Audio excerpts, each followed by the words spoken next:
আমি বর্তমানে যে জায়গাটাতে দাঁড়ায় আছি, এই জায়গাটাতে একবারে শান্তির জায়গায়, ঠান্ডার জায়গা, ঠিক আছে? মানে এই জায়গায় গরমকালে গরমের সময় কোনো গরম লাগে না।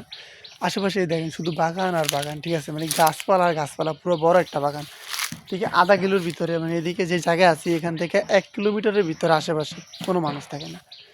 আর এই বাগানের ভিতরে মানে এই জায়গায় আমি নিজে কখনো দেখি নাই, কিন্তু অনেকের থেকে শুনছি এই জায়গাতে নাকি অনেক মানে অলৌকিক কিছু থাকে বা অদৃশ্য কিছু থাকে।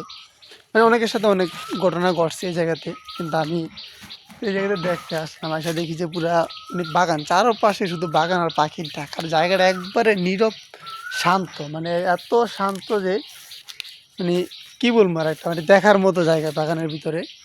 যদিও দেখার মতো কিছু নাই, কিন্তু এটার ভিতরে বড় বাগান তো, পুরা মানুষের কোলাহল নাই, শুধু পাখির ডাক, এই যে আসে পাখির ডাক শোনা যাইতেছে, দেখতেছেন তো।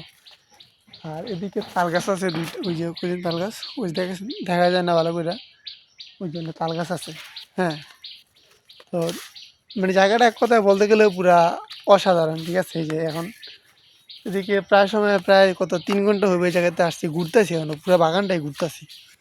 অনেক কিছু আছে এই যে আপনাকে দেখাইতেছি, এই যে আরও কিছু দেখার মতো, সবগুলো দেখাইতে গেলে ভিডিওটা লম্বা হয়ে যায়। বাকিগুলো দেখতে চাইলে চ্যানেলটা সাবস্ক্রাইব করে রাখেন আর ভিডিওটা শেয়ার করে দেন। আমি আরও কিছু দেখাইতেছি আপনাদের।